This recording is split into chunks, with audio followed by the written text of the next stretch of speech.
Bonjour, je suis le Dr Benzora, médecin psychiatre, psychanalyste, thérapeute de couple et de famille.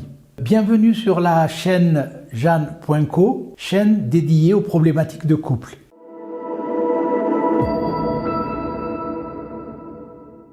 Aujourd'hui, on va aborder la problématique de l'usure du couple. Le couple est une entité, c'est un territoire intime créé par deux personnes qui ont décidé de le préserver et qui le veulent en plus exceptionnel. Certaines situations autour du couple peuvent le bousculer et l'amener à des situations qu'on considère comme des négligences de la séduction vis-à-vis de l'autre partenaire et qui peuvent l'amener jusqu'à une situation de crise, voire de disparition.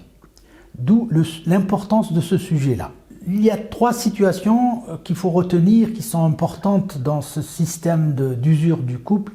C'est d'une part, la première situation, c'est après cette phase d'euphorie ou passionnelle du couple, qui peut durer parfois des mois, parfois même années, et qui, une fois passée, va confronter le couple à quelque chose de plus concret, où il va falloir là, à ce moment-là, construire le couple.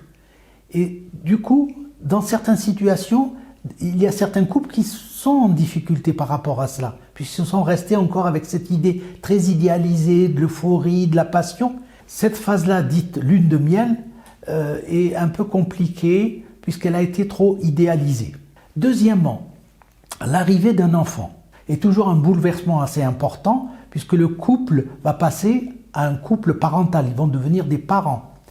Et donc on va passer à la vie à 3, voire 4. Donc le couple, dans ces cas-là, est souvent un petit peu mis à rude épreuve, puisque l'espace va se réduire pour le couple. La troisième situation, pour des couples un peu plus anciens, au départ des enfants, ce qu'on appelle le syndrome du nid vide, va être confronté à une situation de crise parce qu'il va avoir un remaniement du couple pour retrouver un nouvel espace, de nouveaux repères et souvent sujet à des crispations, voire même des crises.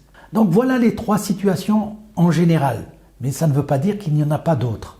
L'usure du couple, bien sûr, est à retenir par rapport à cette idée où on pense que le couple est acquis une fois pour toutes et pour toujours. Ça part du principe qu'il y a une espèce de négligence de la séduction de l'autre.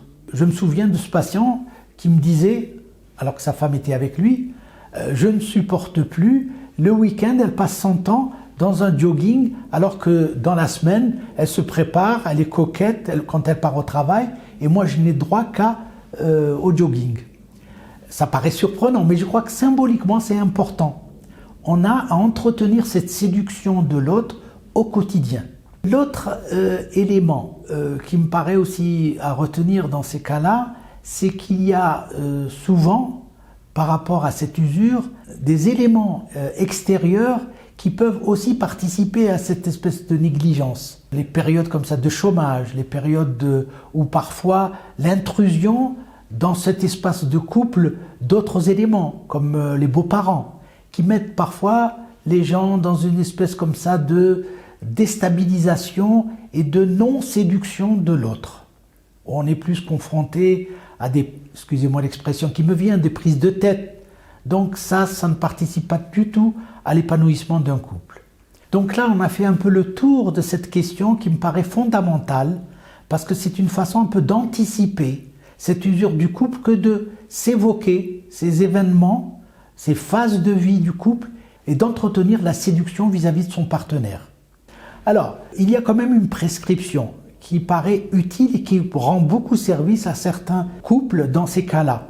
Pour illustrer cette situation, je vais vous parler d'un couple d'une quarantaine d'années avec deux enfants, 10 et 12 ans, qui sont arrivés en thérapie. Ils étaient au bord de la rupture, usés ces dernières années par le fait qu'il y a eu l'arrivée des enfants, le couple est un peu passé, comme on dit, à la trappe. Il y a eu une période de chômage chez l'un des partenaires et au quotidien, la séduction est passée au second plan, je dirais au dernier plan. Du coup, ils ont découvert comme s'ils avaient une relation un peu fraternelle. Ils étaient devenus vraiment des colocataires. Dans ces cas-là, il est conseillé quand même certaines prescriptions bien définies. La prescription de sortie en couple. Tour à tour, d'un mois à l'autre, un des partenaires va organiser une sortie.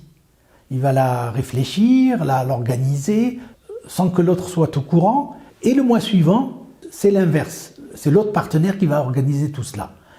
Alors, le but, c'est non seulement de se retrouver ensemble, mais de se dégager du quotidien, de se dégager des enfants qu'on va laisser chez les grands-parents ou chez des amis vis-à-vis desquels on a confiance.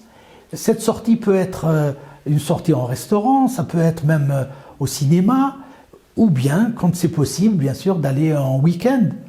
Je crois que ce qui est important, c'est pas seulement de se retrouver, mais de vraiment s'inscrire dans un contexte où rien ne vient envahir cet espace dont on parlait au début, qui est cet espace intime de couple. Alors, cette expérience peut se renouveler en fonction, bien sûr, de ses possibilités. Mais le but premier, qui a un effet important dans les couples dans cette situation-là, et qui retrouve un petit peu presque à la limite de l'oxygène.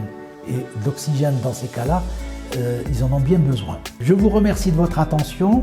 À très bientôt pour de nouvelles vidéos. Au revoir.